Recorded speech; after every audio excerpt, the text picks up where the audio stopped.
If you don't feel bad about failure, there's no point in it. You need to feel bad. Because the feeling bad is what drives you to work out what you're going to do to learn and move forwards. You've said that failure is the only constant in success. When you fail, your body goes through a reaction, right? There's a whole physical thing to failure, but it's how quickly you can get out of that. What experience gives you with failure is it enables you to overcome the negative part of failure quicker. If you look at the stats as to why businesses fail, the reality is the only reason startups fail is because the entrepreneur gives up. So if you look at the top sports people, they have the willingness that when all the odds are against them, you've seen people win. If I look at how I dealt with failure when I was younger to how I deal with it now, it doesn't hurt any less, but I push through it quicker.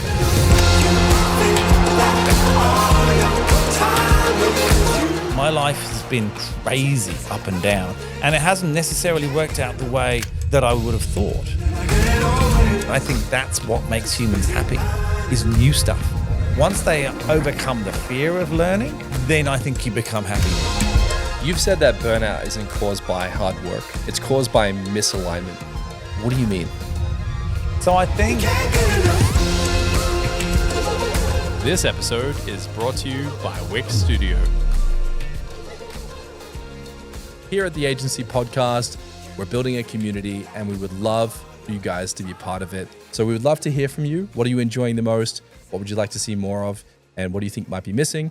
Drop a comment. Make sure you subscribe. And now, on with the show. Steve Grace, welcome to the Agency Podcast. so happy to be here. Now, I want to take people back to better understand your story and how you got here, because I think what you're doing right now is really interesting. And there's not many people building a business to the likes of what you've built. Your career had been, I guess, taken on multiple evolutions from serial recruiter, and recruitment is a space in and of itself, to media specialist, which is quite a leap, and now hospitality, and the other two combined. Was this evolution a part of a greater plan, or did this organically happen? I never had a plan with any of it. I never had a plan to get in recruitment, and I don't think anyone ever does. I'm not a planner, obviously. I kind of am an opportunistic, I think is probably the best way I would describe that. How would you define the difference between an opportunistic mentality and a planning mentality? I think my greatest strength is I'm an optimist, but it's also my greatest weakness, right? So when I see something that I like the look of, I just assume it's going to work, and I think I'm just going to go and do it. So that's opportunistic to me. It's like, oh, I never thought I'd plan to. So I can tell you where I did plan. So when I left school, I planned to go into finance, and I went into finance, and I hated finance. So after maybe a year and a half, I went into a recruiter and said, I don't want to work in finance anymore. And they said, do you want to work here? And I was like, sure. That's about as opportunistic as it gets, right?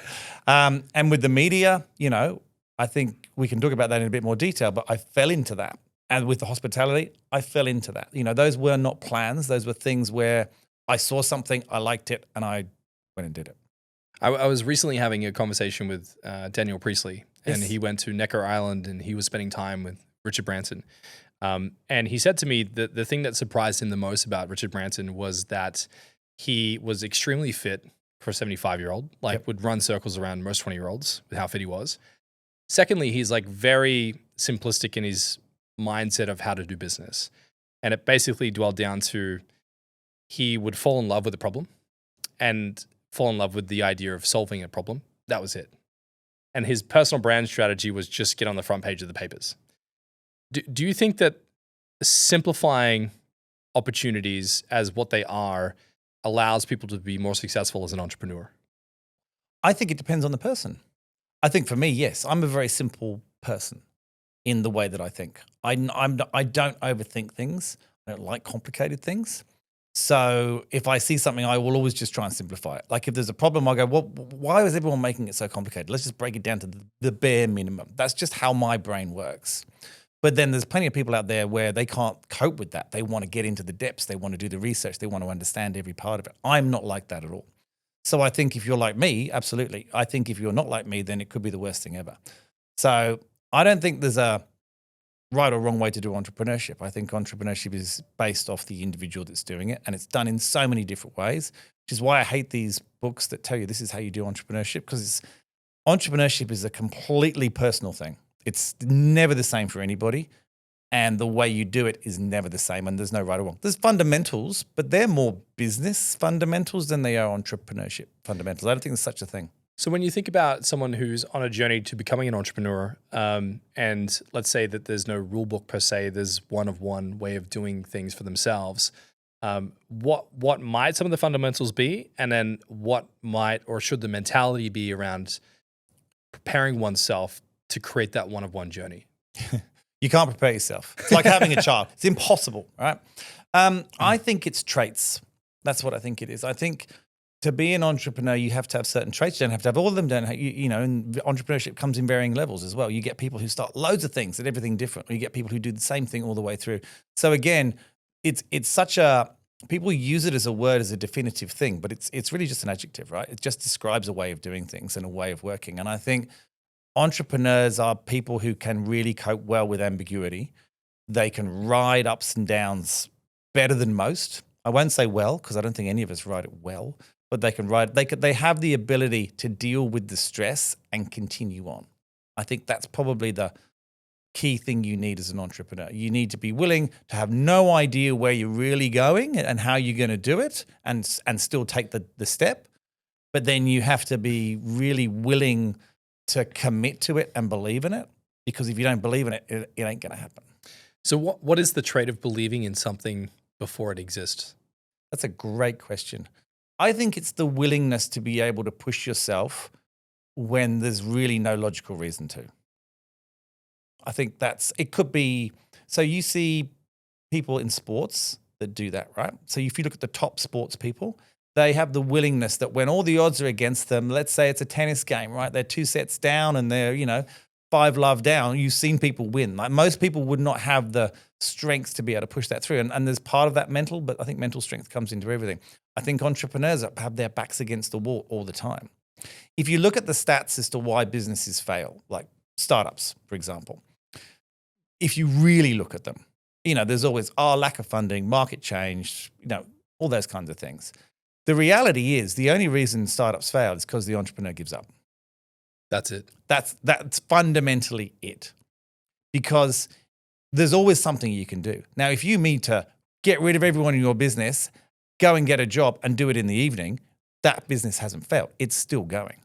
So the day you close it is the day you give up. That's the day the business fails.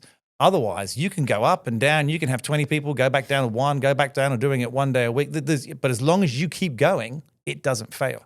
So the only reason a business fails, unless there's something criminal or something like that, is essentially that the entrepreneur gives up. Now, that sounds really harsh, but it's true. Do you think that we have, as a society, a preconceived notion of what failure is? And do you think that people have an immediate tendency to avoid even the idea of failure at all costs? I think we used to. I think now it's celebrated too much. You think failure is celebrated too much? I do. I think the whole fail fast, go out and fail, you can't learn without failing, all those things are true, but I think it's celebrated too much. People are going out trying to fail, which is madness. I think that the world has become so comfortable with failure that they are not learning from it. They're like, it's okay. They're justifying their failures because it's okay to fail. Suddenly it's okay to fail. Everyone's going, it's okay to fail. You need to fail. You won't learn anything if you don't fail, right? That's true. And I think there are I've done lots of research on this to, soothe myself every time I fail, and I'll come into that in a minute. But the reality is it's not okay just to fail and then go and do something again if you don't take anything out of it, right? And I think that's the problem. It's become so celebrated to fail and so okay to fail and it's okay not to win that people fail and don't learn anything from it. And that's not okay. That's the worst thing. I believe, from what I've read, 85% success, 15% failure is apparently the optimum for learning and moving forwards. But also, it depends how you define failure. It's not okay to fail if it really impacts other people and has massive negative impacts and it doesn't impact you. There's so many scenarios of failure. So people have, and this is kind of almost against what I said earlier, simplified it to such a point that it's okay to fail. It's not okay to fail. It's okay to fail and move forwards and learn and then move, but it's not okay to just fail and then go, oh, that's okay. That's fine. Don't worry about it.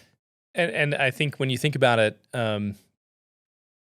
we might need to define this and get a little more nuanced, because when I think of failure, in some cases I've talked to entrepreneurs and they might say something like, I tried meta ads, doesn't work, gave up. You could say, well, you maybe were too short-sighted and you didn't give it you really didn't push or lean into it or really try to figure it out. So then you're using failure in that case as a virtue signal of like, can't do it, tried it, failed. You're not saying that per se. You're saying that the glorification of failure is about that, or you're thinking something else? So what you said, Zoe, is not okay, right? So if you say, I've tried meta ads, it didn't work, so I've stopped doing it. Okay, but what did you learn? Did you learn that Google ads might work? Did you learn that you needed to use Insta? Did you learn that you needed to use SEO? Did you know that you wanted to use content? What did you learn from that? If you go, we tried it, it didn't work, it's failed, fine, we failed fast, move on. But what have you learned from that? Why did it not work? What does that tell you? What does that tell you about what you're going to try next? So it's whether they take the next step, right? If you just go, didn't work, fuck it, move on, boom. There's no benefit to that. No one's getting any benefit out of that. You're right, you haven't leaned into it, you haven't learned. You could lean into it and it could still not work, but you'll find out why. And then that will give you some answers as to what you're going to try next. So if you don't get a roadmap of where you're going from your failure, if you don't have an outcome from your failure, then that's not okay. And would you say that, how would you delineate the difference between quitting and failure? Because I think people can often get the two confused or contrived with each other. I mean, quitting is just stopping, but stopping everything. I'm not doing anything anymore. I'm going to go do something completely different. Whereas failure, like I said, it gives you a pathway. That's my view of difference. Failing in something tells you what to do next. Quitting, it doesn't tell you anything. You've said that failure is the only constant in success. Did I say that? You did. When did I say that? Did I say that today? But let's bone pick this, because I think this is something that people often get confused. They often maybe glaze over, or they don't like sit in the Kool-Aid and really try to digest the nuances here, right? So I want you to take me way down the rabbit hole on like what failure really is, how do you define it? And the only caveat I would add here is, if you think about failure, is it a dead end, or is it a moment where you're delaying the gratification? For me, my relationship with failure is being like, okay, I've tried this. It's probably slowed me down a little bit from what I was expecting. I'm going to find an alternative path. I don't treat it like a dead end. Yeah, and it's not. I don't think failure is ever a dead end. How you react to failure is so impactful as to where you go, right? So we can come back to that, because that's not answering your question. So I'm not going to get off track. I'm going to stick with your question. No, I'm with you, man. I'm trying to. You know what my brain's like. Goes. So, okay, I think failure should never be a dead end. Failure is really, it's testing to some degree, right? Okay. It's testing a market, it's testing a theory, it's testing a product, it's testing a customer, it's testing your ability to do something. You could fail at managing the books.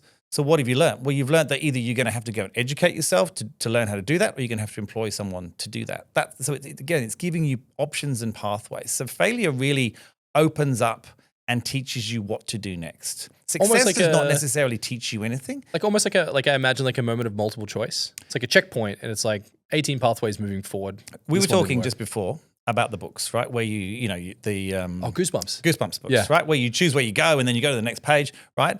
Failure is a bit like that. It gives you options. Here you've got to this point.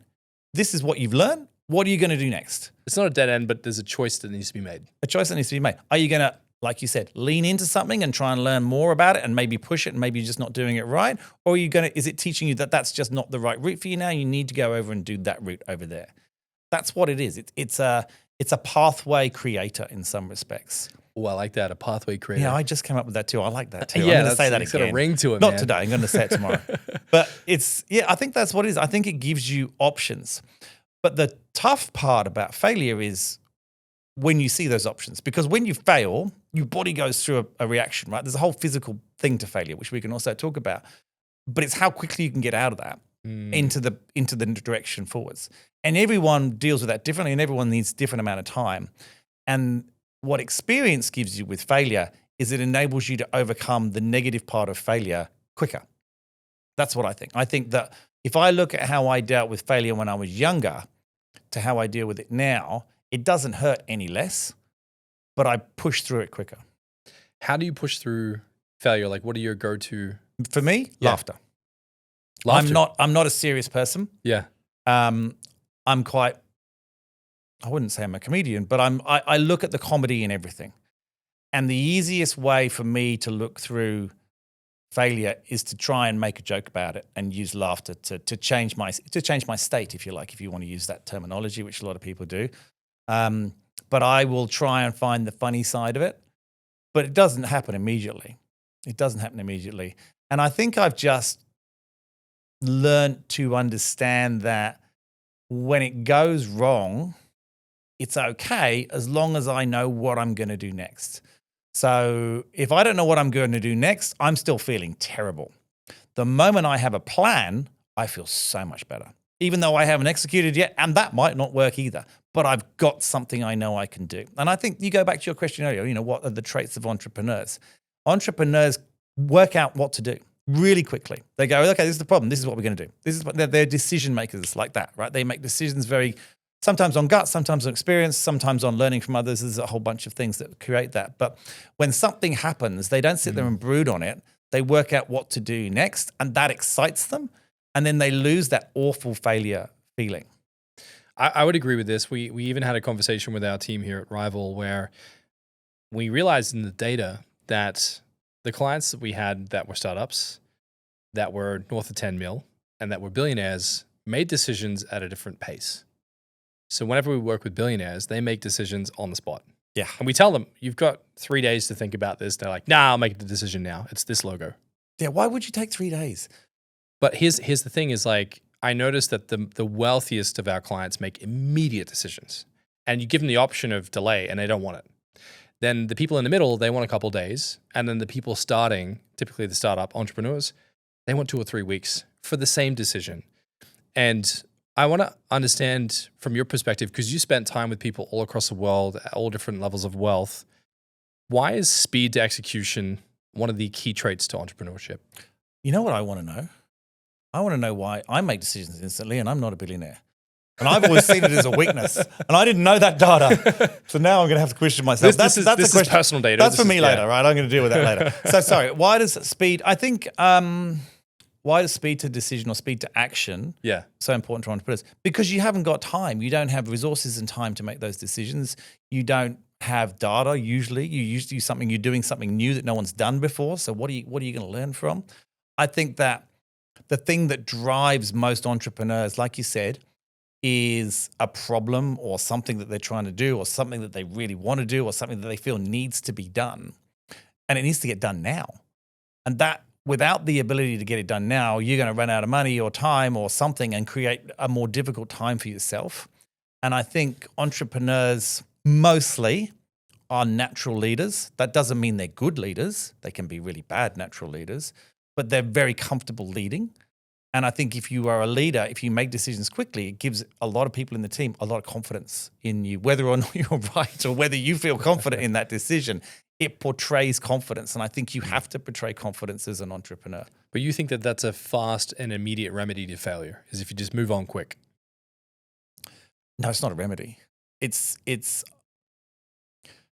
again, this comes down to personalities. So I think some people will move quicker than others on that. Now, like I said, you don't need to be a billionaire to be a successful entrepreneur, right? You don't need to be wealthy to be a successful entrepreneur. It depends how you define success. So a successful entrepreneur is reaching whatever they feel is their version of success, which could be working 1 day a week or it could be having $1 billion in very, very different outcomes, but that's their version of success, right? So success is only what that person wants. So what did I hear someone say? I heard someone say this the other day. Success is your expectations minus what you're missing to get there or something like that, some term like that. And I think that that's really, really important, that it's not always monetary. So you're talking about people who are the wealthiest making quick decisions. That's fantastic. That obviously leads to that. But that doesn't necessarily mean that someone makes slow decisions and who isn't wealthy isn't successful. Mm-hmm. So that's another, that's talking about success, which is the flip of failure to some degree. Although is it? I don't know. Clients want it all. A slick-looking website that can run their business and scale with their success. Wix Studio is built for that. Plan out your client's whole site in seconds with AI-powered site mapping and wireframing. Then when everyone's on the same page, jump into the creative, starting off in Figma or in the Wix Studio editor with super precise layouting tools like Grid, Stack, and Flexbox. Go above and beyond the brief with no-code animations, custom CSS, and built-in business solutions. And make your whole vision responsive in a click. And there's zero need to break a sweat when clients grow fast. A dynamic CMS with global design settings and reusable assets lets you turn one page into hundreds. Design smoother and deliver sooner. Go to wixstudio.com. Something I want to talk to you about is the modern entrepreneur. And what I mean by modern entrepreneur is like they're showing up on social media, kind of like role-playing entrepreneurship, if you will. Do you mean faking it before they make it kind of thing? Totally. Like they're wearing the suit, they're wearing the outfit, they're renting the cars. There's a performance being played out. And I'm not saying everyone does this. I think that there's a modern interpretation. Do you think that modern entrepreneurship has made success more about perception than performance? I think again, and this is not a cop-out answer, and I will give you a deeper answer, but it depends on your definition of success, right?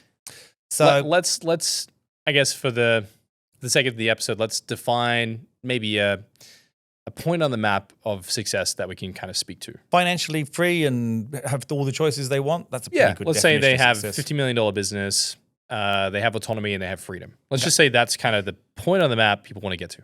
So I think, and what was the question? I think it makes it more. Do you think that modern entrepreneurship has made success more about this perception or this public persona than about true performance? I think it has, but I think it's going back the other way.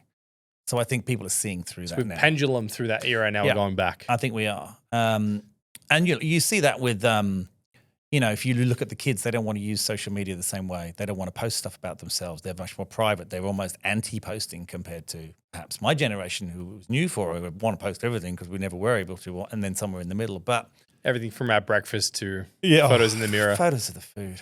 I think that at the same time, that modern entrepreneur that you're talking about has always existed. I think that if you go back before social media, before even technology was so dominant, people would dress in a certain way because it made them feel successful, which gave them belief in themselves, which helped them achieve things. So we talked about this earlier. I think if you're going to succeed, you need to believe, and that's quite hard. And belief goes up and down in people. And for some people, putting a suit on that's probably too expensive for them makes them feel like they are at a certain level and makes them perform at that level. Very much like, I think the easiest thing you can liken it to is take any national sporting team. When they put the jersey on, it's a whole different persona they come into. And I think for entrepreneurs, it can be the same thing. It could be a watch. It could be a suit. It could be a car. It could be anything. It could be living in a certain area. By them putting themselves in that environment, they're giving themselves that belief. So I think it's always existed. The difference is now it's public because it's out on social media for others to see. So I think it's half-half. I think you've got a whole bunch of people that are doing that because that's what they need to do to make themselves believe they can succeed. And I think for others, they're trying to fake it until you make it because that's become such a coined phrase. Unfortunately, sometimes they take it too far, and the cost of faking it is actually their downfall. Yeah, we interview a lot of entrepreneurs on the show, and also I work with a tremendous amount of entrepreneurs with our business. And I've met so many founders recently that boast their success publicly and suffer failure privately. Yeah. And it's almost like they're trying to keep up a persona or an image. Yeah. And there's such fear of being perceived to going backwards. Why is this so innate? And why do people really struggle to even highlight their failures or even publicly disclose? This is why I wanted to come on and talk about failure. When you guys said to me, what subject do you want? I wanted to talk about failure because no one talks about failure. And because I listen to lots of podcasts and obviously are involved in podcasts, I know not many people talk about failure. I've tried in my podcast to get entrepreneurs to be a bit more honest about it. And they still skirt or sugarcoat. Not everybody, but as a general rule, you're right. They do. They like to suffer in private. Why do I think that is? Because I think the world has become that way. I think society has become, for good or bad, it's become a very public persona business, and that can also be monetized now, whereas it never used to be. If you think about looking good or driving a Porsche, go back to the 80s, right, or the 90s, you could do all that stuff and you could have the image and all that and suffer in private. That didn't really get you any benefit other than perhaps the belief that we spoke about earlier. Now you can do that on Instagram and you can potentially get monetized for it because your followers go through the roof because everyone looks for these aspirational people that they want to be like. So there's a whole business about looking good rather than when it just used to be looking good. So I think that's why. That's just the way we've gone. So if you think about the Porsche, the private jet, the power suits, like these kind of signals that people are sending out on social media, what do you think they're really trying to say, and why do you think they're playing this playbook? Is it purely the vanity metric of people will take me more seriously, I'll be able to close my business, I'll be more successful, therefore I can justify playing the role because I'll soon be able to back it up? So many answers to this question because there's the guys with the toilet seat that look like the window, right? I still find that the funniest one. That look like the plane window when they're flying and it's a toilet seat. That's so crazy, right? First time I ever actually saw that, I was like, wow. Of all things, it's a toilet seat. But I've never seen that. That's crazy. So if you see the picture of people sitting next to a plane and looking out, it's a toilet seat half the time because it's the same shape as a window in a plane. And they just Photoshop the window. And they just take they just make sure that it's scanned in so that you can only see the hole. And they put an image. It's unbelievable. And like of all things to make it look like you're flying glamorously around the world, it's a bloody toilet seat next to you. It's just like the epitome of just ridiculousness. So I think there's narcissists out there. They're there. That's one answer. I think there are others like we talk about who are doing it to help themselves believe. But I also think there's some merit to it. And the reason I say that is I'll take you back to years and years ago, and you're younger than me, so you might not even remember this story. I hope you don't know this story because it'll be so much better if you don't. But Saatchi & Saatchi, obviously one of the most successful stories of agencies ever in the world globally. When they had some of their first big clients come through, they would hire people to sit in an office that was normally empty to make themselves look bigger. Really? So that they could walk their clients through. So let's say there was like 8 of them, right? And they had the equivalent, I forget the name of the clients because I read this book so long ago, but let's say it's Westpac, right? Which is a huge client and could be massive for them and so much money and this is a game changer, right? So they want to come and see them because no one had Teams. We didn't even have Skype back then. And so they were coming to their office and they rented a huge office, right, in the city at a good address for a day. And they hired these people and they got them to sit there and they pretend they were working. And they walked them through this, had a meeting at the board, and then left. And they won that account. And that was the game-changing moment for Saatchi & Saatchi, right? Or one of them. So that was they all. They faked the whole thing. They hired an office for one day. Or a week, or whatever it was. I can't remember. And paid actors. I don't think they were actors. These were just people, right? They were friends. They were whoever. And they gave the impression, because they wanted to show Westpac, whoever it was, that they had the capability. 8 people, there was actually no way they were going to be able to manage that account. But if they won that account, then they'd have the money to go and pay the people. Chicken and egg scenario, right? So what do you do? So the opportunity is there. Do you grab it? Do you not grab it? That's how they grabbed it. And that's one of the ways that they became successful, faking it before you're making it. That's where part of these stories from that era were people doing the same thing, but it was private because there was no social media. Now, you couldn't do that now because someone would say something online and it would be discovered. And, again, it was a different era, but it's the same principle. They created an illusion to win an account, which game changed their entire business. And there's lots of people that have done things like this. This is not an uncommon story. If you go back to when I was in my 20s, there were people doing stuff like that all the time. They were just making stuff up, putting people in environments that they were creating an illusion so that the person who was going to spend the money with them felt comfortable and safe that they would be able to do it. Yeah. Like I remember when I first started my agency, I created a separate email and I pretended to be my own EA. I've done that too. I did that before. Accounts emails, admin email, all that kind of stuff. Yeah. I've done stuff like that years ago as well. So people still do it, but I think social media has just blown it to such a massive proportion. And now anyone can do it. Like you don't need to have a business and have Westpac coming in to see you. You can just be a guy on your own or a girl on your own and just have a social media account and you can create any illusion you want. So if we I guess reach into the Machiavellian playbook around power and perception and we think about how you can kind of fabricate success, what are the pros and cons of doing that? And do you think it's always a case of trying to attempt to do that, especially when you're bootstrapping a business? So I think if you get the result from something and you have the know-how, the capability, and so forth to actually be able to deliver, I think it's fantastic. I think there's a lot of people who go and put themselves in those scenarios and blindside people into working with them, and they never had the ability or the talent or the capability to do anything. They just were just making it up, which is essentially fraud, or, it's no different than a sort of Ponzi scheme or something like that. Then you have like Fire Festival. What happened with that? So interestingly enough, we were going to go and film the second one.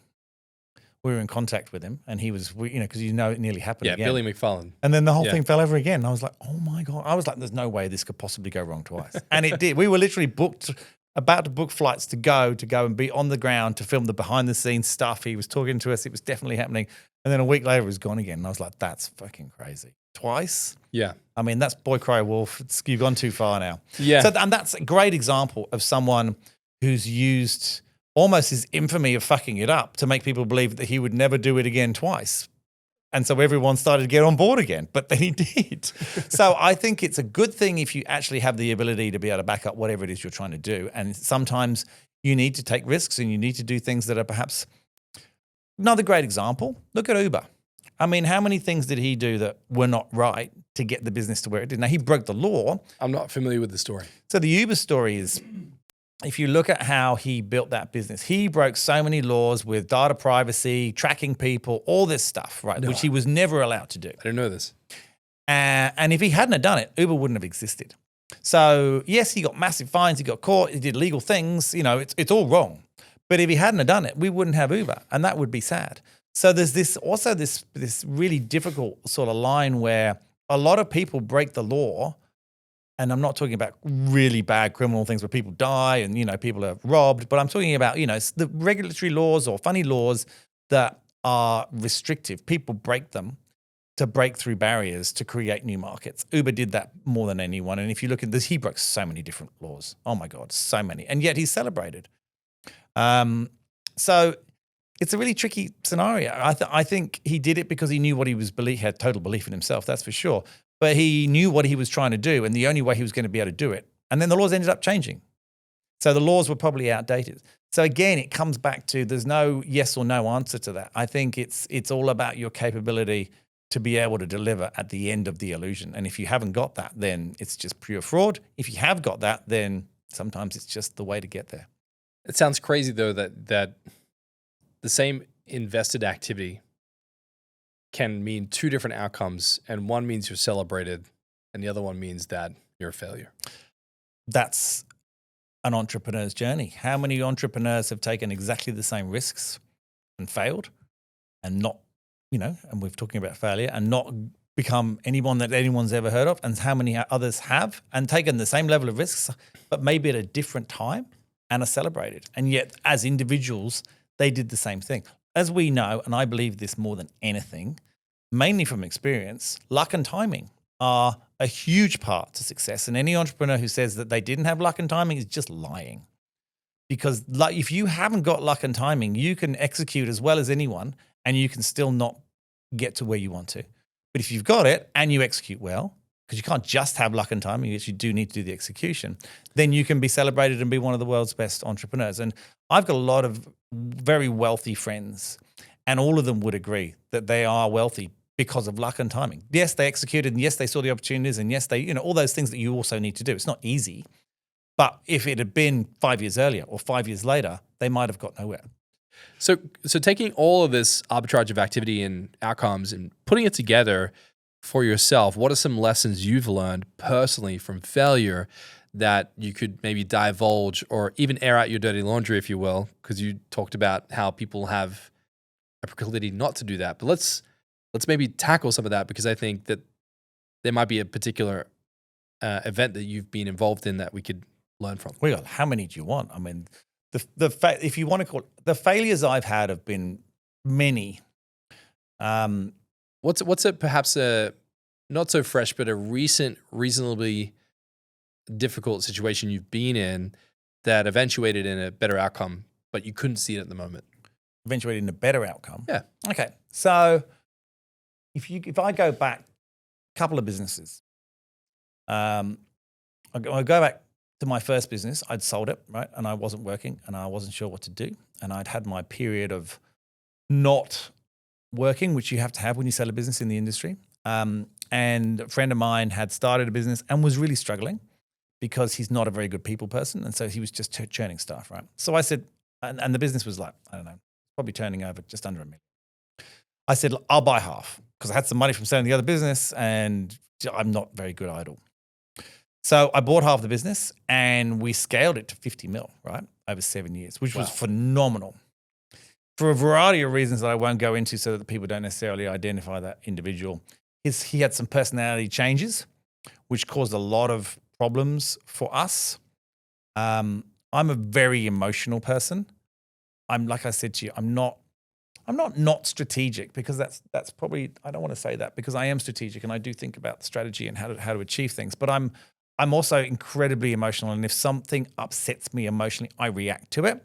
And as I said to you earlier, I'm a decision maker now, not later, which is probably not always great, but sometimes great. And I made a decision to walk out of that business and go away on holiday and call him and say, I don't want to be in it anymore. You got to buy me out. And he'd done some things that I was so offended, upset, hurt. Like it was one of the, and this is someone who I was incredibly close to. And I just felt totally wounded and I couldn't see any recovery back from it. And so we ended up splitting, and he was an annoying person. He knew how to annoy people, right? That was one of the things that's why he couldn't hold on to staff. And he was just annoying. So, but he was very good from finance and operations and processes and things like that, which I'm not. So it was actually quite a good partnership. But this had just gone to a whole nother level. So I ended up leaving, ended up selling. I sold for a certain price. He then carried on trying to annoy me. And I did some really stupid things to wind him up. And then we ended up splitting. I ended up getting a lot less money than I should have. He ended up getting real bad health issues. And we've never spoken since. And this is someone that I was literally couldn't have been closer to. So that's an awful time, really awful time. But that experience of that led me, and I'd always had business partners in all of my businesses. That drove me to start a business on my own, which was Nudge, which we still have. And it put me into a completely different space, which I never would have been into, which has taken me into media, which has taken me into hospitality, right? So none of those things would have happened if that moment hadn't have happened where I made bad decisions, unquestionably bad financial decisions based on emotion. But ultimately, it's taken me in a far better place. And as a human being, I can't even tell you how much happier I am now than when I was working with him. And I thought I was happy working with him, and I so wasn't. I didn't realize it, right? Again, wood for the trees when you're in a scenario. Is that what you mean? Is that the kind of thing? Exactly. Yeah, I think, that's a great example of, like, in the moment you could have argued, well, things were pretty grim. Like, I could have pushed through, right? Would it have ended up? I mean, who knows, right? Yes. What you just don't know. Financially, it was not great, considering how much we'd scaled that business, which he wouldn't have been able to do without me. It's just unfortunate. But at the end, it really, that kept me awake for a year when I made that decision. That's a long time. That has, and it still grabs me every so often. I push through it now easily. But yeah, that probably was the greatest thing that stuck with me and bothered me and made me upset and angry at myself and all those things that you shouldn't have in life if you don't really, not for very long. But actually ended up being probably one of the, well, no, not probably, without question, the best result for me. But it would have been nice to have a ton of cash with it. But, So it reminds me of a powerful quote from Henry Ford, and it's that the only real mistake is the one which we learn nothing from. Absolutely. So what did you learn from all of that? I learned from all of that you need to continuously actually reflect. I never reflected, right, at all, on what you're doing. Is it what you want to be doing? Is it actually going where you want to be going? Or are you just plodding along? I felt like I was this fantastic entrepreneur. We'd grown this really business. We weren't going anywhere. The business wasn't going anywhere. The business has shrunk since then, but we weren't going anywhere. And I felt like I was a game changer and, changing the world and being this. I was nothing of the sorts. This business was very vanilla. It was doing exactly the same thing it was doing when I came into it. It was just bigger, but we hadn't really achieved anything. And I learned that that's not me. I like to change things. I like to do new things all the time. I've learned so much about myself from that experience. I learned what I'm good at, what I'm bad at. I learned what makes me happy. But the most important thing is I learned you need to reflect. And that journey of learning on how powerful reflection is has continued to grow. And I daily reflect now, which I've only probably been doing for maybe 2-3 years. And that's even more powerful. And I talk to a lot of people about this. I think it's really, really important. That was the number one thing I learned. And that daily reflection or monthly reflection or annual reflection or however much you want to do it will tell you more about how to be happy in the future. And I do think success, as much as it's monetary, it's a lot about how you feel about yourself, is so important. So if you think about how, let's say you're like, I want to be successful. If you think about your emotional lens on the world, like how you feel about yourself, how you carry yourself, how you speak, how you behave, how you act, how does adjusting that give you a higher chance of succeeding? Okay, cool. I mean, I don't like myself a lot of the time, but I like myself a lot of the time. I can relate.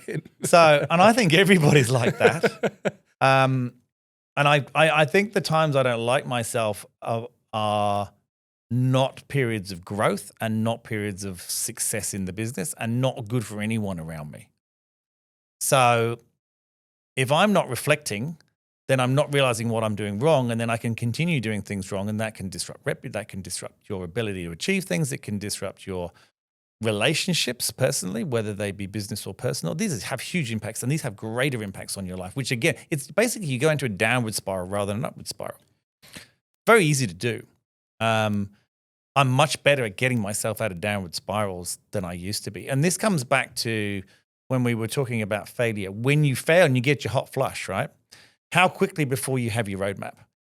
That's the key, right? How quickly can you go from failing, which you're going to do, and feeling crap about yourself, which you're going to do, and you need to do, otherwise you don't learn. And this is where that glamorized I was talking about. If you don't feel bad about failure, then that failure was really bad for you. There's no point in it. You need to feel bad, because the feeling bad is what drives you to work out what you're going to do to learn and move forwards. But if you just go, you know what, I failed, but it's okay because failure is cool. It doesn't matter. I'm just going to carry on. That's the worst failure in the world.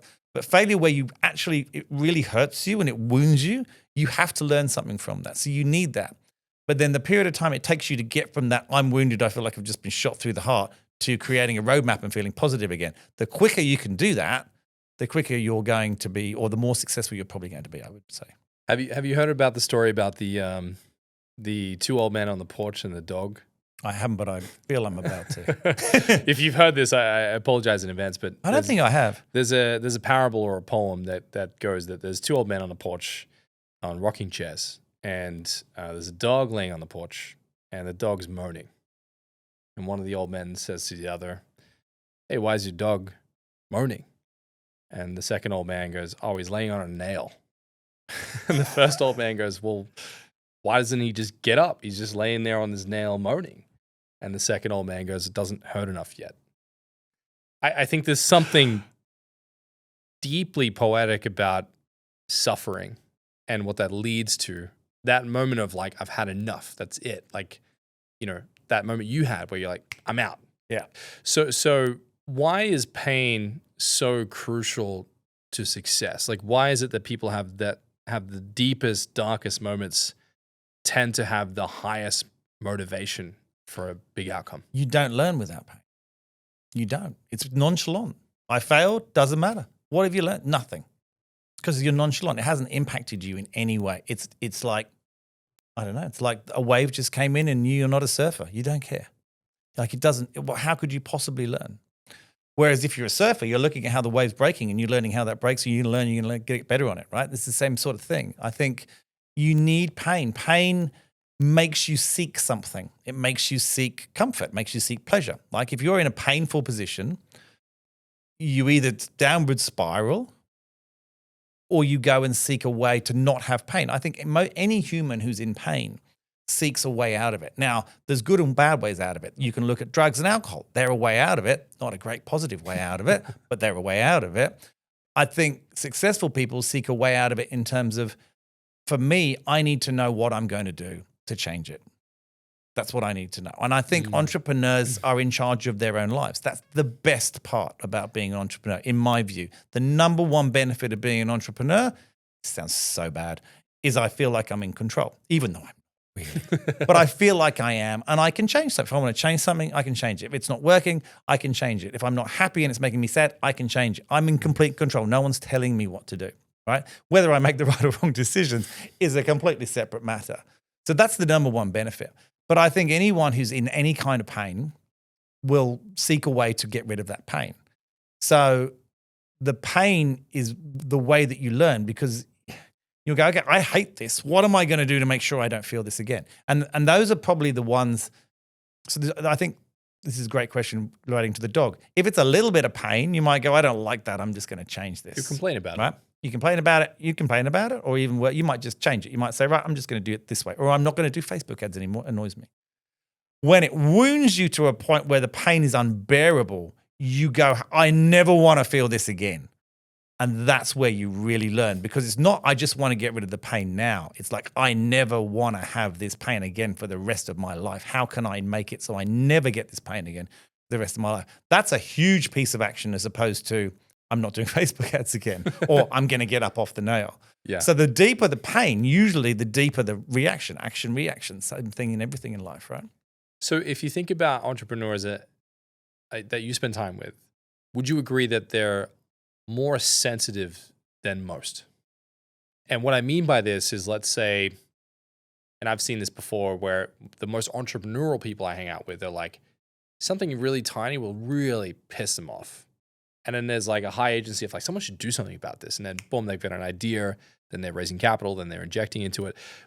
Do you believe that entrepreneurs have a higher sense of sensitivity to things that they don't agree with in the world?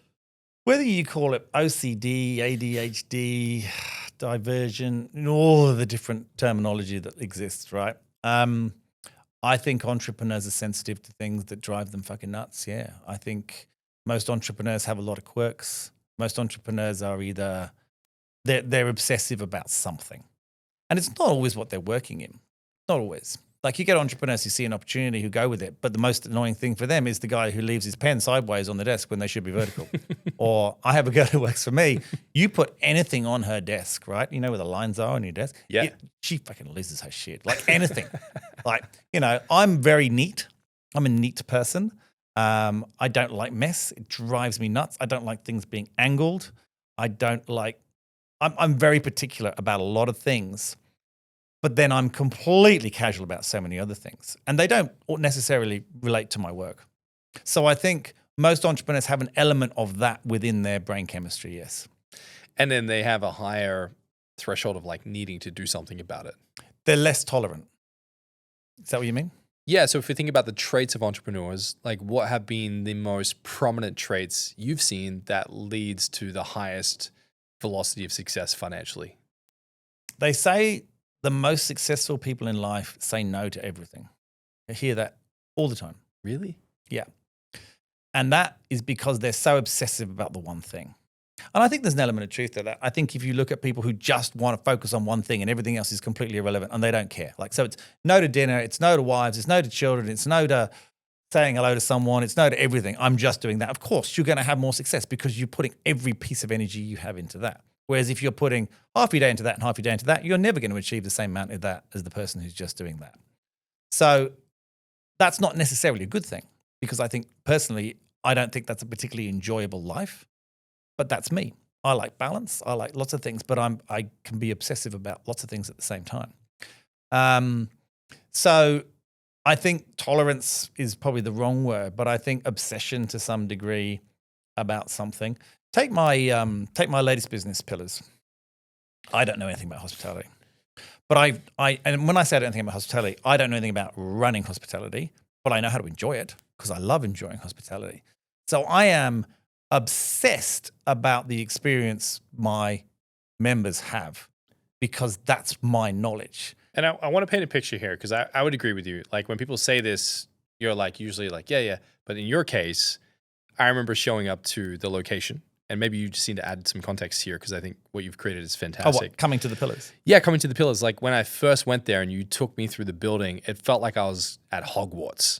Like everything down to like the fabric on the wall and the texture of the room and the experience and the height of the ceiling and how you've kind of meticulously and methodically engineered every visual aspect, every physical aspect of that space. And the way I understand it, essentially it's a members club where you can work from. There's hospitality, there's venues, there's spaces for hire. There's saunas, cold plunges, everything you dream of. It's crazy. Like, can you explain what exactly it is and what led you to wanting to create that? Because it's what you've created is like the highest level of energy I've seen focused on a fit out like that. Well, firstly, it wasn't just me. So we had designers, I have co-founders, yes, I'm obsessed with it, but it wasn't just me. But I am the worst boss in the world that sends passive aggressive texts like photos of a light bulb out. Oh, looks like the light bulb's out to whoever's supposed to do that. Or maybe the plant delivery hasn't arrived. I'll send it to the plant guy. This looks like an empty space. Does it look empty to you? I do things like that all the time. I must be the worst person to work for. But essentially, I've learned a lot during this process, but I couldn't understand why there were no private members clubs in Australia. Obviously, I grew up in London. I travel a lot. There's private members clubs all over Asia, Singapore, Hong Kong, the US, and they were different in each country and people used them differently in each country, but they existed. And yet all the private members clubs here, everyone was over 90. The fit outs hadn't changed since before I was born. And there just wasn't a scene and no one who was changing the world. We've got this amazing diverse culture. We've got this city that's really compact, right? We've got entrepreneurs in there. We've got bankers in there. We've got successful people. People love going out. People love eating out. It's a very eat out society compared to some countries. People love exercising here more than anywhere. People do all this stuff all the time, which is what private members clubs are. And people are very tribal here. People in the eastern suburbs hang out with people in the eastern suburbs. People in Mossman hang out with people in Mossman. People on the western suburbs, they're very parochial. And members clubs are a tribe, right? And I couldn't understand why there weren't any here. It just never made any sense to me. I did find out, I don't know if you know this is a fun fact, but clubs up until I think it was 2017 were not allowed to make a profit in Australia. They had to be non-for-profit. Really? Yeah, I didn't know this. Like the Rotary Club, all that kind of stuff. Weren't allowed to make a profit until 2017. So that obviously stifled that I club didn't know scene. that. I didn't know that either until quite recently. But that was still, 9 years ago, right?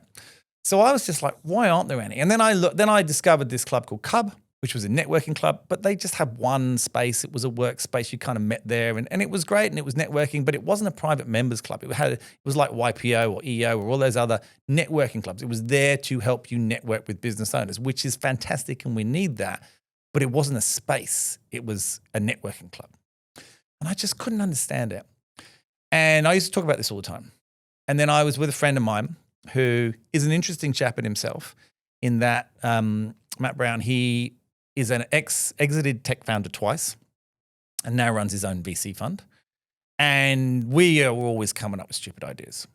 We bought a business during COVID that we still haven't relaunched yet. Actually, we're having a meeting about that next week. I'm sure we'll get to it. But we're always talking about doing stuff, right? And he works with entrepreneurs. I work with entrepreneurs. You're in that ecosystem. You're always just chatting. And we just said one time, fuck it, why don't we just do it? And I was like, all right, yeah, why not? So, and I've had lots of conversations like that have amounted to nothing. But we started looking at properties. And we looked at 80 properties over 18 months, which was insanity. And it almost became a joke. Again, I still didn't think it was ever going to happen because we'd looked at so many properties and it was so expensive. What were you guys looking for? Very different to what we got. I mean, we started out thinking we were going to create an 80 square meter bar. And then it was, oh no, we need a whole building. And then it was, oh, we need a building with a restaurant. And eventually we were looking for what we found, which was we needed a space big enough to have multiple different spaces.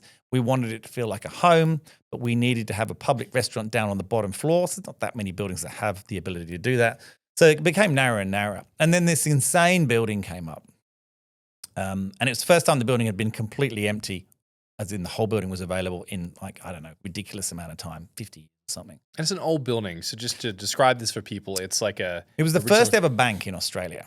And this is like a very regal heritage building that's made out of marble and concrete. Pillars, it's got 21 pillars on the front. It's the only building in Australia to have the 3 different types of pillars, Ionic, Doric, and Corinthian, right? And I love buildings like that. Again, coming from England, my parents' house was older than that building, interestingly. But Australia doesn't have that many because it's a much younger country. But this building was like, it's an important building in the city. There's no question. And this is right in the middle of like the By Martin highest Place. traffic Yeah. in Sydney, because this is, just to describe this for people that haven't been to Sydney, is like we have like the city and the center and the heartbeat of the city is right in that. It is, because it's quite small, Sydney City, really, Yeah. if you think about it. But it's right in the middle. And that was part of the problem with some of the other 80 buildings, was they were in the wrong, beautiful buildings in the wrong location. Because I do believe it needs to be convenient. And if you're going to go to, if you want to sell something to people, like if you're doing a consumer-based product, it needs to be easy for them to use, because people are just inherently lazy. So this building's insane. So it just came available. So I rang him. He was overseas. I can't remember where he was. I think he was in the US at a conference. He was in San Francisco. And I said, I've got the building. He goes, don't do anything until I get there. I said, I might be a bit late for that. Anyway, we put in for this building, and we went up against all these hospitality brands. I thought we had no chance. And they awarded it to us. I won't go into the reasons why, but essentially the owners of the building are an incredible family. They've owned it for a very long time. They love the idea of the whole building being taken by one group and it turning into this incredible members club. And we'd showed them our vision, and we'd already created renders, and I'm quite an excitable person. I have a lot of energy. And I was just running around this building with them. I'm going to do this here, and I'm going to do this here. And I think other hospitality groups just came in and said, we're going to put a bar there, and we're going to put a bar there. But I was like, and we're going to create this place which is like a home for everyone. I was on full sales mode. So we ended up getting the building, which was a shock and a worry, because we were like, how the fuck are we going to fund this? Can you give us a nod as to what kind of money we're talking about? Look, the whole thing has cost, if you look at it from sort of woe to go, from what it was the day that we saw it to where it is now, it's somewhere around $10, $11 million, which is not a small amount of money when you're 2 people who don't have any background in hospitality. And it's a lot of money. Reality is. And how long is the lease for? So the lease it's basically 12, 13 years in total. It's split. There's a little split in there. And I guess we just were like, well, we better do it now. And that's a scary. It was one of the scariest moments I think I've had in all the things I've done, because starting a company with a computer and a mobile, that's easy. Taking on one of the oldest buildings for 12, 13 years at a rent I'm not going to tell you about, and putting in a fit out that's crazy, to a members clubs which don't exist in the country, and you've got no idea if anyone's going to show up in a economic cycle that was not booming, seemed like a terrible idea. But it didn't seem like a terrible idea. It seems like when I look back on it, I'm thinking that was a terrible idea. But we didn't see that. Blindsided. Optimism again, just coming here. Optimism just taking me down the journey, right? And this is going to be the best thing ever, right? And I genuinely believed it worked. I had no doubt in my heart that it would work. Now, I've had no doubt in my heart things are going to work before, and they haven't. So don't take that as a given. But I didn't have any doubt. And so we built it, and we wanted it to be for a younger generation. We wanted it to be, as close to 50-50 female male as possible. And we're about 42% female, which is wild. Everybody said I couldn't do that. Every club person I spoke to said, you'll never get women to come. It's not going to happen. Just so happy to have proved them wrong. We're way ahead on the amount of people that are signing up. The fit out is incredible, as you talked about. It's that blend of modern and sort of old, and trying to bring it together in a way that feels exciting and energetic. It's really dynamic because you have heritage, but it still feels refreshing, invigorating, and new, even though it's got like nods to the heritage of the building. But Emma Blomfield, the designer, has done an insane job. Now, I've known Emma a while. She's one of the first people I called. Interestingly, I called Matt, and he was in San Francisco. Emma was at Coachella, so no one was around, and she didn't want to talk to me, basically. But I said, I've got this project for you when you come back. And I wanted Emma to do it because I wanted it to not be too masculine like a lot of clubs, but I didn't want it to be girly, and it's heritage, and I wanted it to feel like a home. So Emma is a designer, written books. She's, amazing lady. She's an entrepreneur. She runs her own business, so she understands the mindset. But she's also a bit of a tomboy. She grew up in the country, so she's not too girly. But at the same time, she designs homes. And I didn't want someone who designed commercial. I wanted it to feel like a home. And she just nailed it. Like, she just friggin' nailed it. And that's why it looks and feels like it does, because of her designs. And admittedly, we've gone to battle on a few things, but we've come out with this insane result. But I think the most incredible thing for me now, what are we, 6 months in? So it's still very new. One, we're ahead on the sales. Two, I've got this amazing group of founders that I'm working with, the 6 of us in total now that have gone in there. The members that have joined, I've met people that I dreamt of meeting, which is great. But more importantly, we put lots of events on, we do all sorts of stuff, right? There's so many, there's too much to go into now. But if you talk to them, they are so complimentary about the quality of the members that are in there. And things that really make my heart sing, if you like, are you go into the bar at 4:00 and there's a whole bunch of people sitting in there in little different groups. You might go in 2 hours later. A lot of those groups will have joined up. You go into the workspace, there are people just working here, there, and everywhere. You go back later, some of those people have joined up. People are connecting. And, there's no official networking. It's not a networking club. It was designed as a home, a second home, if you like, or a third place, as they call it now. And these people are connecting, and they're doing it authentically, which is meaning they're getting real meaning out of it, and they're seeing each other, and they're building relationships, and they're starting companies together, investing companies together. They're doing all these things together. They're suddenly going out. They're all going in the sauna together. They're going out for golf together. Like, we're connecting people in a way that I've never seen just by giving them a place to go. And that is something that you can't control. I can control whether the service is good, whether the lights are good, whether the couches are comfy, whether the sauna, all that sort of stuff. And there's a lot of problems with that, but we're getting there. But I can't control how people feel and what they do when they're in there. And it's just been magical. And if you're going to ask me why and how, I don't know.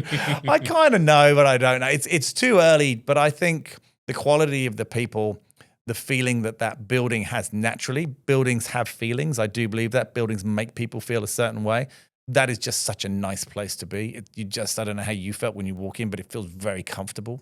But it's been an incredible journey. I did feel like Harry Potter at Hogwarts for the first time. I was like, whoa. The staircase is I feel wild, like I could right? become a wizard here. Like, that's how I felt. If you stand at the top of the staircase and look down, you can almost see the staircases swinging like they do in the movie. Yeah.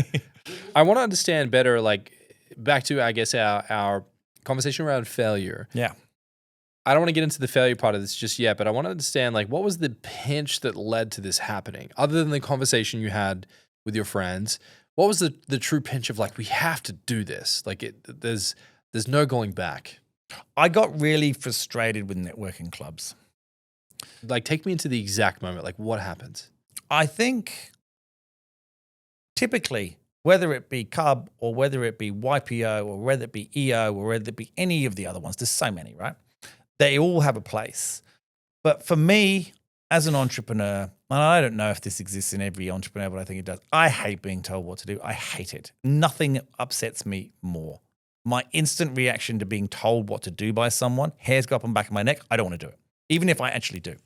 It's just, it's something I work on, and I'm not really getting better at, but I'm still trying, but I just hate it, right? So when you go and join networking clubs, they put you with people and you have to network with them, whether you want to or not, for a period of time. It could be that you're with the same 10 people for 3 months. It could be that you're in a particular chapter for a year or whatever it is. And you have to help everyone equally. I don't want to do that. I only like those two. I don't want to talk to the other 8. They can fuck off. I want to spend my time with those 2. That's where I see my value. You can't do that.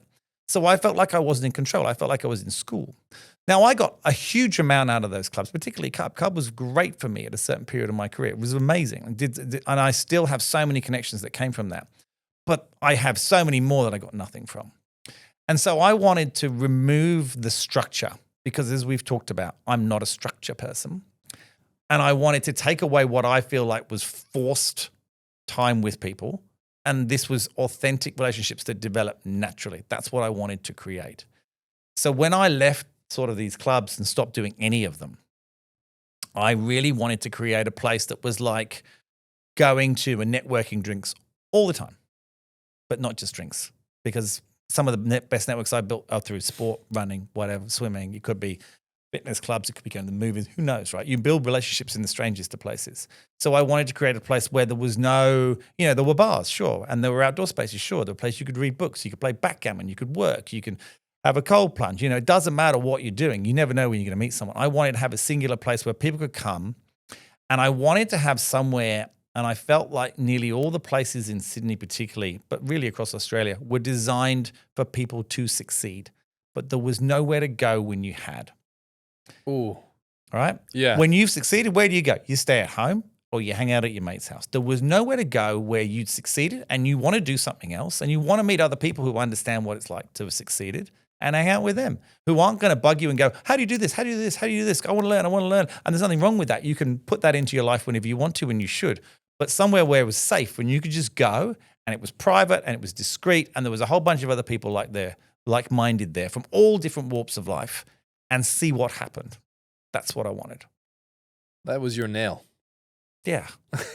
It really was. And it really pissed me off every time I went overseas, particularly to places like London or Singapore where the club scene's quite big, or even Hong Kong where the club scene's massive. And I go in these clubs and it's such a nice feeling and people know each other and the barmen know each other. And it's like an episode of Cheers, right? But everyone knows each other. It's a nice thing, right?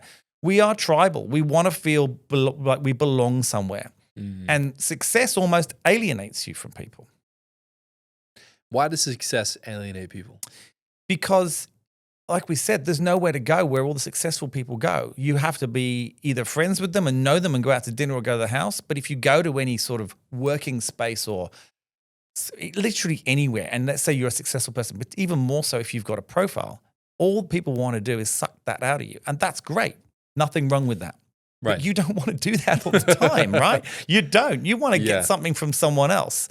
You know, you want the energy transfer to be equal, not always going out the one way. And there was nowhere to go. No, I would share an experience I had recently where, this time last year we had around 5,000 subscribers, and we recently surpassed 500,000. Wow! So the first year, 0 to 5,000, it took a year. Mate, well done. That's insane. It's nuts. I'm still like... So 500,000 people are going to listen to me talk about failure. Yeah. That's awesome. So in the second year, 5 to 500,000, and it almost felt like that was an easier journey than 0 to 5. How annoying is that to everyone under 5? Super annoying, right? But I'm not saying this to impress you. I just want to impress upon you. No, I'm not. The recent experience I had was we got inundated with emails, text messages, DMs, where we need to catch up. You need to tell me what you're doing, which is beautiful. I love that.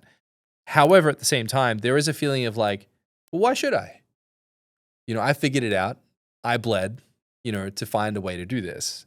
It's almost like there's a human component of like, no, I want to gatekeep this. I'm not just going to give it away. Well, there's both, right? You go through mixed emotions on that. Or you want to give it to certain people. Dude, I had mixed emotions where I'm like, I just want to give it all away. Here's all the tactics. Here's all the tips. Do it for yourself. But then there's a part of the human experience which is like, mine.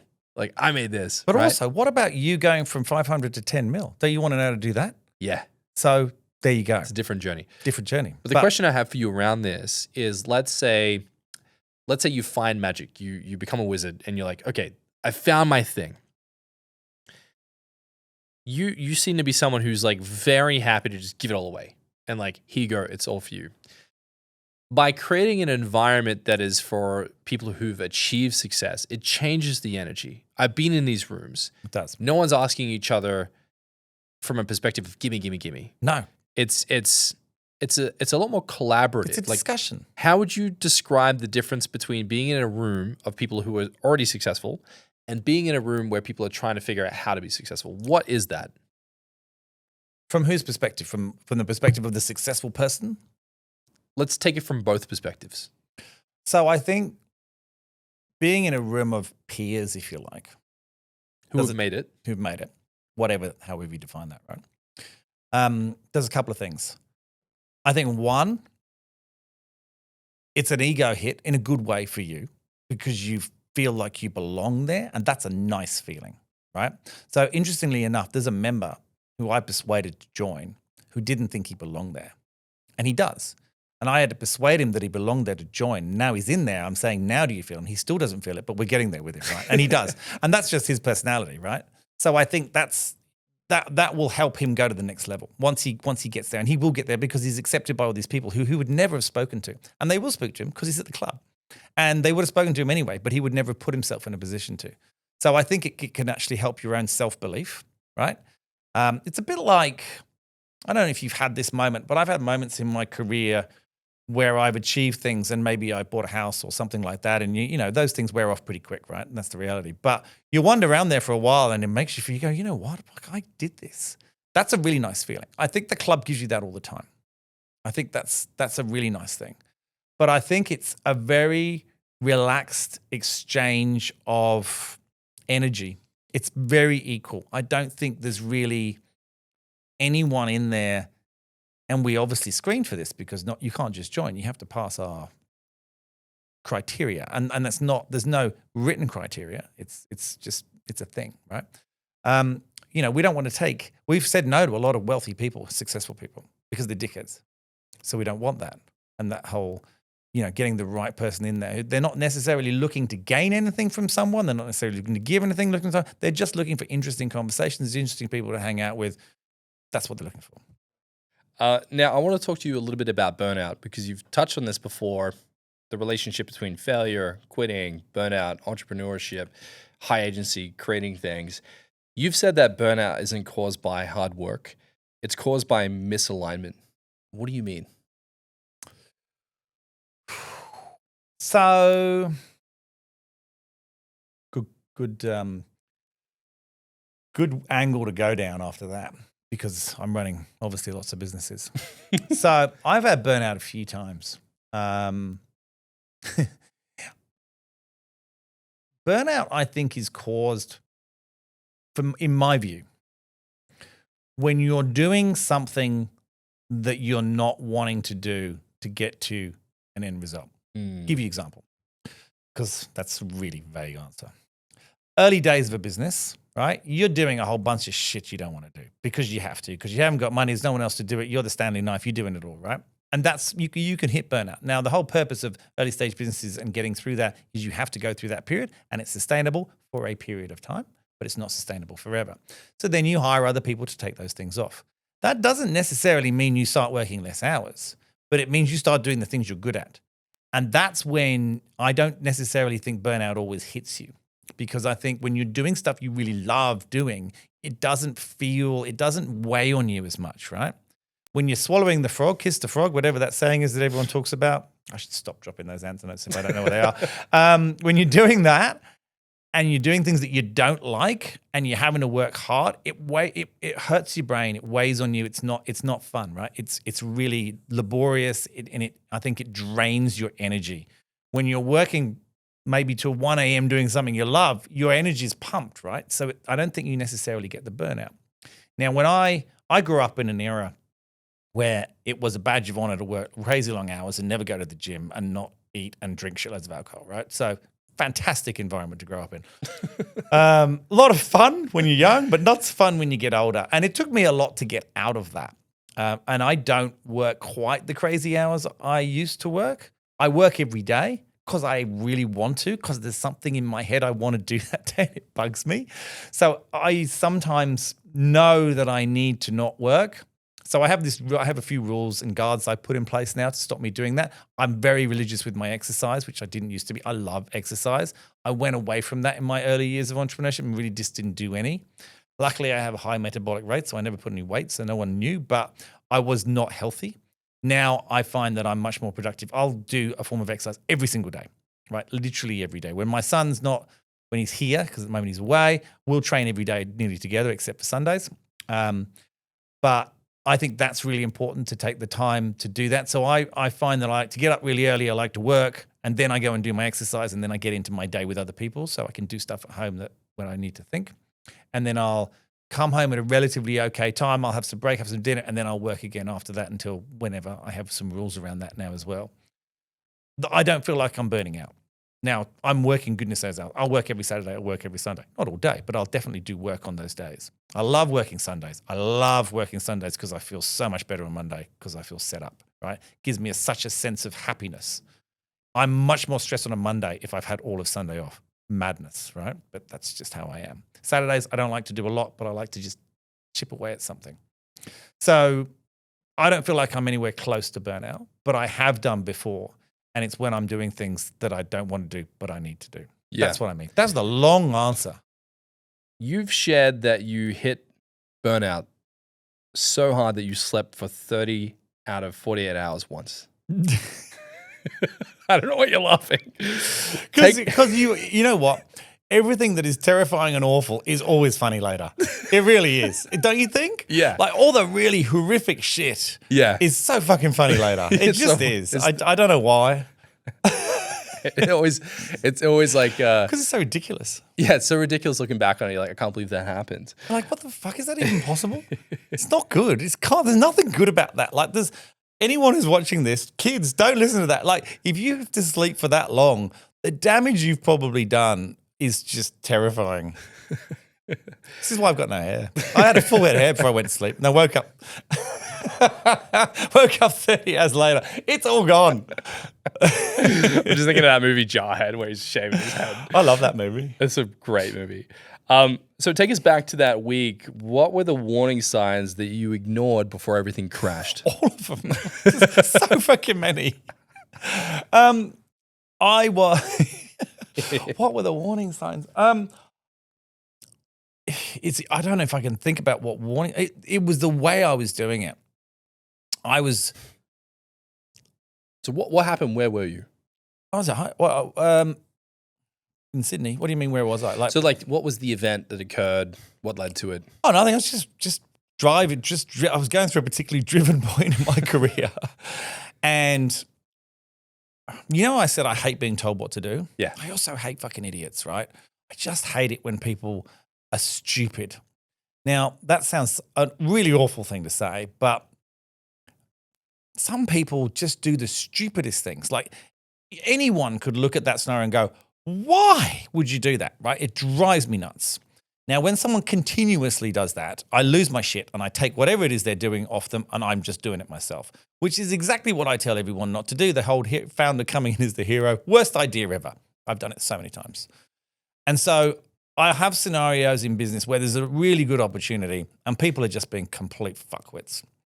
And I don't even fire them. I haven't got time for that. I'm just taking whatever it is they're doing and I'm doing it and you just get out of my way. Go and sit in the corner. I'll keep paying you. I don't care. I'm doing this now because it's important. This is what I used to do. So when you're doing that, then you're just working, right? Now, you get tired. This is a warning sign. If your solution to being tired is 2 bottles of Pinot Noir because the sugar and the alcohol wake you up, that's a warning sign, right? Now, if you think about what I was doing at the time, I was doing recruitment. So a lot of that would be headhunting, which I can do at night because I don't need to speak to anyone. So in the day, I'd be on the phone, I'd talk to everyone and I'd do sort of headhunting. So sitting on LinkedIn, doing really deep searches, finding people, putting them into projects, sending them messages, that kind of stuff, right? You can do that anytime. So I would always do that out of hours. Now, there's a bit of an art to that. Pinot Noir does not enhance that art. So, particularly not 2, sometimes 3. I'd sometimes drink 3 bottles of wine to continue working until 4 or 5 a.m. It's not a good idea. And the messages you're sending and the people that you're deciding to send them to are usually not the right people, and the messaging is not right either. So then you spend the next day unwinding the shit that you did, which puts you behind even more. What do? You get some more wine out the cupboard and you go for it again. And I was doing this, right, time after time. And I was hungover, I was grumpy, just awful coffee, just horrific, like just the worst possible environment. No exercise, sitting all day, which I hate, music blaring, wine everywhere, find wine on the keyboard in the morning. You've messaged someone who's got no relevance to the job at all, telling them about this, and they're messaging you back going, what the fuck are you talking about? Why are you messaging me? This is just a mess, right? And my solution to this mess was to work longer and drink more to enable me to do that. And it's obviously a spiral. So this is why I have to use humor, because it's so fucking bad. Like it's bad from a health point of view. It's bad from running a business point of view, in terms of being the hero, taking the work off. It's, there was no education. Forget teach a man to fish and you'll feed him for life. It was kick the man in the river and take his fishing rod. It was just me trying to take over, right? And it's a control freak element that I have. This reminds me of a brutal quote, and it's that if you gaze long into an abyss, the abyss also gazes into you. Nietzsche. It's a good quote. It's very true. And but you feel like you're nailing it. Yeah. Because you get hammered and you feel fantastic. You're like, I'm so fucking good. I am the best entrepreneur. Look at me go. It's 4 a.m. How good is this? It's not good at all. And everyone around you is like, you okay? You don't look well, and all this sort of shit. I've been down that route a couple of times, not now for many years, but I have gone down that route a few times. So I think those are the worst times, and you push yourself to the absolute limit. Your critical thinking is non-existent. Your decision-making is poor. You're rude to people. You're missing opportunities. There's just nothing good that comes out of it, right? And then eventually you just collapse, right? And you go, I really need to have this weekend off. And your body's just completely shot to pieces. And even after 30 hours, you still feel horrific. Because one, you're obviously coming off way too much alcohol. You haven't exercised. Your brain's fried. It takes a lot longer than one sleep to recover from that. And then you've got to break the habits that you've created because it becomes habitual. That's burnout. It's great fun. Everyone hates you, thinks you're a dick. You think you're invincible. You're not winning. You're losing. It's expensive because I like nice Pinot Noir. It's just all bad. I don't know what else to tell you. It's when I do things, I tend to go all in. Yeah. And if you're going to go into burnout, I went all into burnout. I didn't just skim around the edges. I really pushed myself to a horrible place. You went into the abyss. Yeah. Yeah. I can't remember it saw me back because I was wasted. I can't remember anything. Now, you said that your default coping mechanism when you're stressed is to work more. How do you fight that instinct now? Is there a healthier circuit breaker? I still tend to work more when I'm super stressed. But I'm very controlled about what I'm going to do. So I will say, I'm going to do this. And when I do this, I'm going to stop. So there are so many guardrails around that I create around myself. It's almost like I've created this really complex maze to stop me going off. Because I'm like, as you've learned already, I'm very emotional. I'm someone who likes to take action as opposed to think about things or talk about things. So I need to create guardrails or I just fall off, basically. That's probably the best way I could describe that. So what do I do now? Yeah, I have controls. I have times. I'm strict with myself. I don't drink when I'm working at all. Just simple things that normal people do in their life anyway. So I've become a normal person. That's what I've done. I've become normal-ish, more normal than I was. Now, something I want to touch on, which is, I guess, your perspective on different types of founders, if you will. Sure. There are founders who start a business with the means of selling to make money. Yep. An exit. And then there are founders who become purely obsessed with creating significant change. In your case, your nail was, I want to not be told what to do, and I want to do something about it. Which founder in your experience or founders in your experience tend to come out on top? In my view, sadly, it's the ones who drive towards the exit. Really? Yeah, it is. And no one likes to talk about it, right? Because everyone will say, if you're starting a business for money, you won't succeed. It's just bullshit. I just don't believe that at all. I know so many founders who have built businesses purely to have an exit and have the lifestyle they want, and they've achieved it. And I saw so many people doing a noble cause or something that they did, and they're bumbling along, and the business might be worth a fortune, but they haven't sold or they missed the boat. Or I mean, that's not everyone. This is a generalization. So I think the opposite of what everybody says. I think it's the right thing to say. Don't start a business for money. It's the right thing to say if we're going down the work world. Well, why is that the case? How do they have an advantage in that case if they're purely focused on, like, we've got to build to an exit, we've got to get, because they have a very, very clear outcome, very, very clear. There is an end to it. Where if you're trying to solve a problem or you're doing something noble, there's actually usually no end to that, right? So there's no definitive moment you're creating. Whereas when you do an exit, it's very specific. These things need to calibrate at this particular junction for this outcome. Think of this analogy. I want to run a marathon, right? I know exactly what I need to do, and I know exactly how I'm going to get there, and when I get there, it's done. I want to run because I want to get fit. Where's the end? Where's fit? What's the definition of fitness? What's the definition of success? What's the end game? That could change. I want to get fitter. I want to get fitter than him. I want to get fitter than that person. There's always someone fitter than you. There's no end to it, right? So that doesn't mean they don't have successful exits. But in my view, if you're asking me who has the most success, and we're defining success here by having financial freedom and so forth, which we talked about earlier, it's the people who build it for money. Now, I'll coin this a little bit, and because you can take that group and break them up again, you've got to be doing something that I think you have knowledge, talent, experience, see an opportunity or something in. You can't just start any old shit and go, I'm going to do that for money. There needs to be something, a little bit more substance behind it. I just think that most people are actually doing that. They just don't like admitting it. Okay. Now, if you think about the means of building towards an exit, what are the other things that you think that individual really needs as a part of their makeup or their traits that would, okay, I have the desire for money, I have a desire for an outcome. What else do I need in my makeup?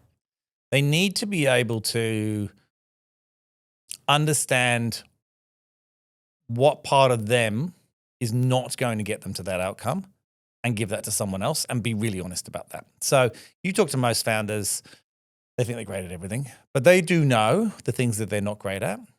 And that's great. And they hire people, but do they really hire people to do them? Do they really give them autonomy, or do they just get someone to do it and they still tell them what to do? You know, I think it's the ability to let go. Founders are always their worst enemies. Founders are not generally fantastic operators and business builders. And they're not particularly great at going through exits either, because they always think it's worth more than it is and all those other kinds of things. And they tend to be emotional people. So, and again, we're generalizing here. So I think the ability to be able to put your ego aside at some point, you need the ego there to get you to a point, and then you need the ego aside to get to the end, I think. And the ability to do that is incredibly difficult. And great example, maybe a founder going from Series A to Series B, right? That is probably one of the most difficult parts of a journey, because Series A, you've got a whole bunch of people, you're all working together, you all kind of have roles and you have responsibilities, but you all kind of help each other out and do things, and everyone's great at kind of doing everything and it's fun. And then Series B, you need process, you need compliance, you need specialist people, you need to stop people treading on each other's toes. Half the people that work with you in Series A aren't going to be able to work in Series B. You need to be able to get rid of them. You need to move yourself out the way. It's a really difficult time.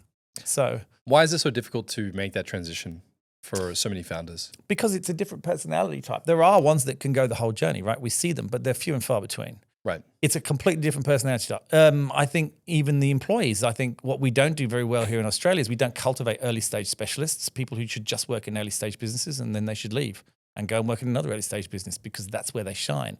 They don't shine in the big companies.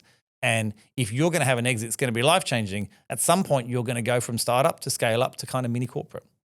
And they're completely different environments, completely different. Let's say someone wants to make the leap or the transition, and they're listening to this and they're like, I'm a great founder. I got things up and off the ground. It's now running.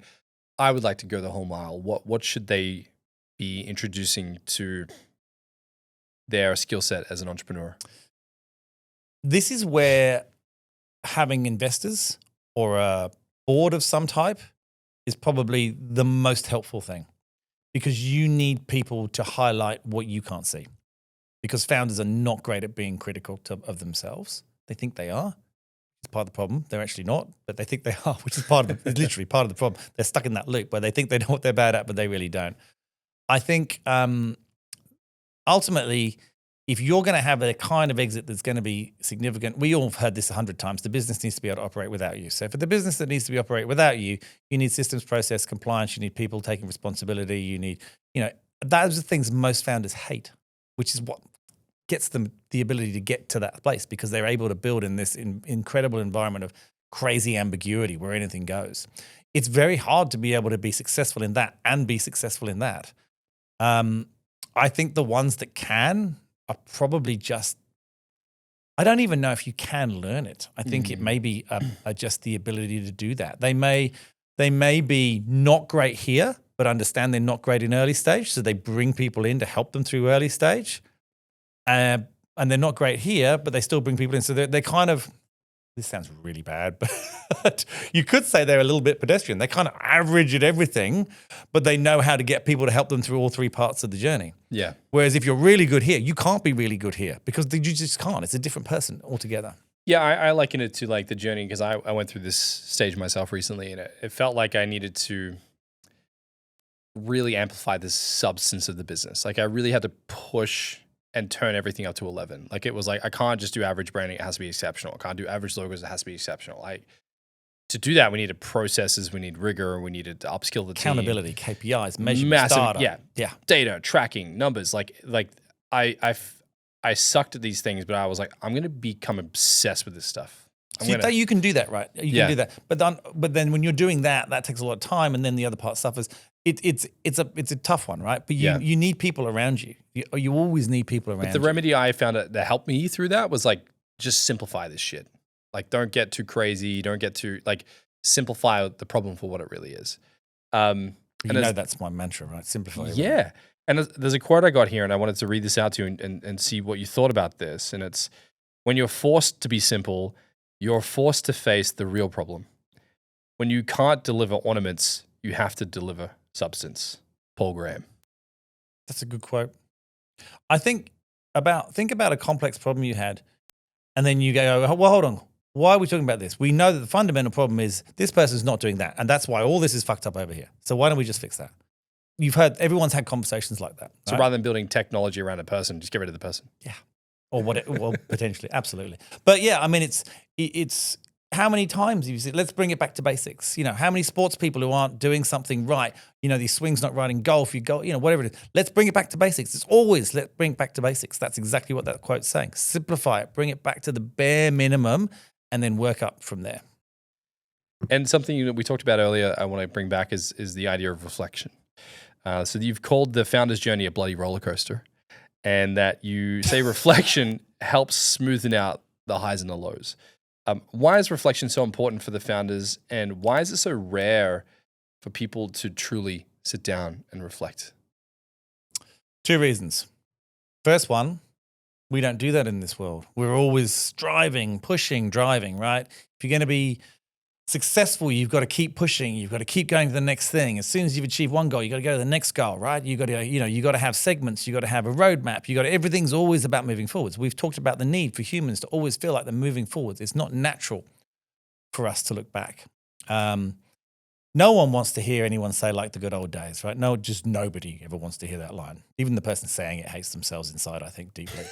But I think what I've learned about reflection, and as I said to you, I do it daily now, right? And I've really, interestingly enough, simplified it. So I was going to try and journal.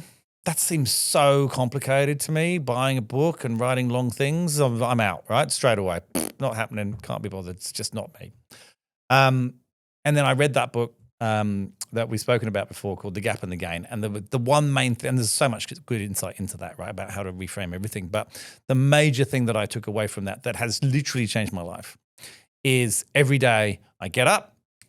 There's a few other things I add to this, which I can tell you about in a minute if you want. But I write 3 things that I want to achieve that day, whatever they are, what I feel is going to have the most impact, what's going to move the needle. Let's use all the fucking names today. Just in case you want to do a short, you got to have me move the needle. See, that'll be a great one. You can put that on Insta. You work out what is going to have the most impact and you write it down. Just 3 things, right? This doesn't mean you're not going to do anything else, but those 3 things in your mind at that particular time need to be done today. You get to the end of the day, you haven't done any of those 3 things, right? You look at it, I haven't done any of them. Now, that would make you feel awful traditionally. Like you would go, I went into work today and I wanted to do those 3 things and I haven't done any of those things. I can't believe I wasted today. Or you can sit there and before you look at those 3 things, you could go, what are the 3 things I did today that had the most impact? And you write those 3 things. Now, sometimes they're the same and sometimes they're not. For me, they're often totally different. And then I go, well, the 3 things I did they have more impact than the 3 things I was going to do? And more often than not, they did. And so it's not a bad day. It's a fucking great day because I've actually done stuff that happened to come up for whatever reason that's actually had a bigger impact on what my goal is than those 3 things. I can do them tomorrow. And sometimes it's 2 of them. Sometimes it's 1 of them. Sometimes you do all 3 and then you feel even better. That's the best day. But it's just that moment of just looking back and going, I didn't waste my day. I actually had an epic day. But what it also does subconsciously is it teaches you to understand what has the most impact. Because sometimes what you think is going to have the most impact is not. Simple. Such a simple thing. Write 3 things in the morning, write 3 things in the evening, read them both. Takes 20 seconds to write them and maybe 2 minutes to think about them. and it makes you feel so much better, and it makes you feel like, guess what? Moving forward. Yeah. And foresight and hindsight are two very different things. Oh my God, yeah. Hindsight's the best thing in the world. Yeah. Usually. when you look at it positively. Yeah. But you can do a lot more than that, and you can take it to a far more advanced level. And if you're not simple like me and you're complex, God, you can do amazing things, I would imagine. But for me, that's amazing. It's changed. And most successful people never look back, never pat themselves on the back, and never even, I've got a guy who works for me, my head of content, and he says to me every month, we've done this month. It's fucking insane. Like, can you believe what we've done and we've changed this month? It's every month, and you don't realize he's someone who always does that. I actually love having him around for that particularly. By the way, I love having you around all the time. But any kind of reflection, I think, is so powerful in terms of helping you drive forwards. What do you think it does? Like, what impact does it really have? Learning more than anything. I think it has a positive impact, because if you don't ever understand what you're achieving, you don't get that sense of, like we saw, it's not just moving forwards, it's a sense of achievement, right? People love a sense of achievement. Imagine the satisfaction of finishing mowing the lawn, if you want a really simple analogy, or painting a wall. When it's done, the sense of achievement is great, right?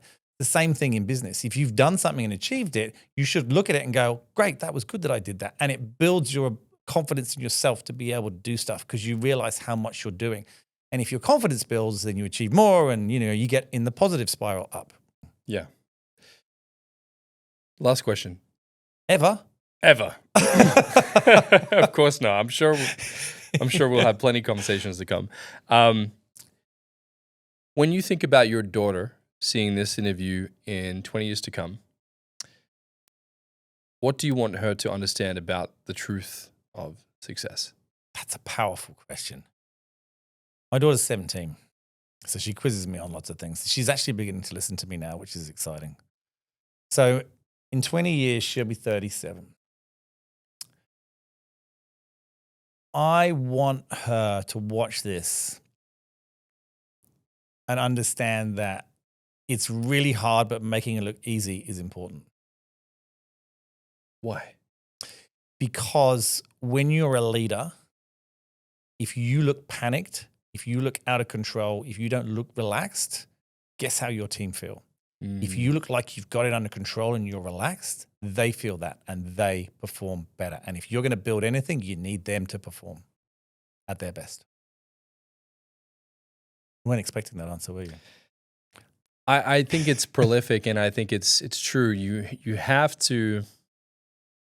There's a quote or like an analogy for this. It's like you got to be a duck. Yep, swan, whatever. Like you got to look calm, cool, collected, and then underneath you got to be paddling like hell. There's been bouts in my business where the team look at me and they're like, he seems stressed. I should be stressed. It's almost like a tribal thing. Maybe the leader of the village is panicked, so then therefore I must be panicked. It's like when I'm stressed, when someone knocks at the front door, my dog becomes stressed. He's like, there's a problem. Yeah. You know what I mean? So it's almost like a tribal thing. My wife is stressed if I'm stressed. Yeah. She's like, why are you stressed? It's stressing me out that you're stressed. What the fuck is going on? Yeah. I think it's an energy exchange. That's what it is, right? Like, we talk about when we mentor or help people, it drains our energy. We talk about when we're with people, we're sharing energy and it feels energizing. If you feel stressed, you portray that negative energy into other people, whether you want to or not. And if they work for you and they rely on you, and they do, and I think one of the hardest things, we haven't touched on this, which probably wasn't relevant, but as a founder or an owner of a business, you're not just responsible for your employees. You're also responsible for their children. Sometimes you could be responsible for their parents. Like, you're responsible for all the people within their lives and all their lives. That's a massive responsibility. And you need to take it very seriously. You need to take it very seriously, because this is people's lives. And so if you want them to feel comfortable, and we just talked about how you perform better when you're relaxed, you have to make them feel that you are, because then they will be. It's as simple as that, because you've got to give them that energy of positivity. Yeah, it's kind of like you show up and you're the weather. Yeah. Yeah. I mean, you think about the difference, between a manager and a leader. There's lots of different definitions, but to me, it's how you portray your energy. Managers don't really give their employees energy. They don't give them anything. They just give them structure. Whereas leaders give them energy to enable them to go and do their jobs. I would agree with that. there is a big difference between, manager or boss and a leader. 100%. There's one last quote I'm going to read you, and it's a beautiful quote from Bruce Lee. And he says that no matter how the rain falls, we must not blame the clouds. Instead, we must get out our umbrellas. Did he say that? Yeah, it's prolific. But it's like you can't blame the stress. You have to find a way to navigate it. You have to find a way to change your state, whether it be Or music own it. or own it. When I hear that statement, I think I blame people for things sometimes, then I talk myself out of them and know that it's me and I need to own it, because ultimately whatever situation I'm in is my fault. Yeah. It is. Whether I let someone do something to me, that's still my fault. I let them do that to me. I didn't have to. It's always your own fault. So I would just say you just need, if the clouds are raining or whatever, just fucking get wet and enjoy it. Yeah. Yeah. I think you're right. I think, we get into the business because we want to win. And then when we're failing, it doesn't feel like the right time to dance. But I think there's something simply fun about like enjoying those hard moments. I'm trying to remember who said this. It was another Grant Cardone quote. He said that if you're in business, you have to love the whole game. You can't just love it when you're winning. You have to love it when you're losing. I mean, you do. Maybe not love it, but you have to kind of love it. I think if everything's your fault, then you can change it, because that means you're in control. That's how I try and look at it. That's what I try and tell myself. So good. Yeah, taking that extreme ownership, taking that complete responsibility. Yeah, if it's no one else's fault, then only one person can change it, you. So you can change it. So whatever's going wrong, well, I can change it because it was my fault. Yeah. It wasn't their fault. I can't not change it because it was their fault. It was my fault, which means I can change it. So I'm in control again. And that's when you come up. It's when you learn. That's when you get your pathway. That's when you get your J-curve. All those things, right, come from that sense of understanding that anything's solvable as long as you take ownership of it and go and understand that it's your fault. So the only person who can fix it is you.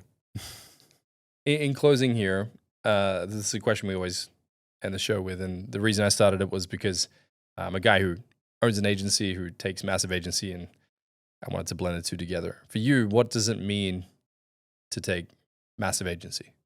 What does it mean to me? It means everything to me. It's what powers me. I often say, because I like the sun, that I'm solar powered. But in answer to your question, I think I'm agency powered. Like, I love that I am driven. I love it. I really do. I am so fucking happy that I am wired that way.